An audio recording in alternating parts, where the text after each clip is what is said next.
कोठा के ऊपर कोठरिया, ओ मेरू नोक झुनक के मारा बाड़ेना।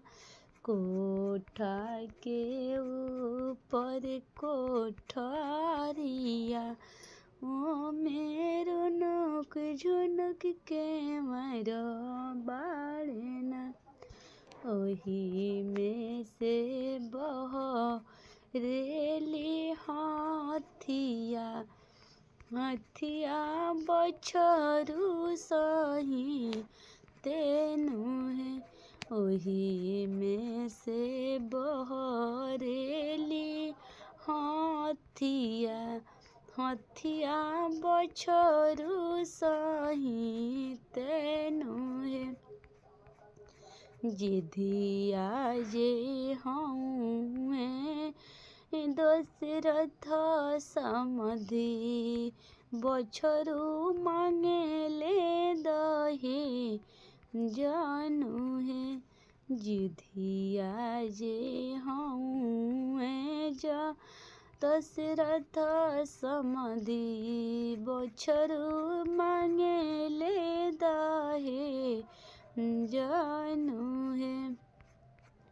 लहरी जे हऊँ जनक समधि, लहरी जे हऊँ जनक समधि, बछरू दिहले दहे जानू है।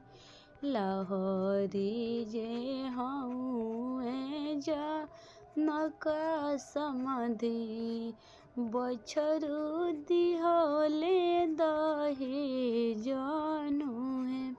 कोठा के ऊपर कोठरिया, ओ मेरू नोक झुनक के मारा बाड़ेना। ओही में से बहरेली गैया, गैया बछरू समेतेनु है।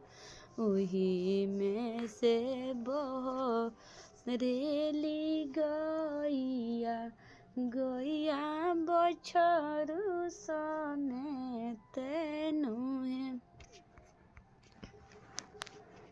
जिधिया जे हऊँ कवन बाबू, धिया मांगेले दहे जानू है। जिधिया जे हऊँ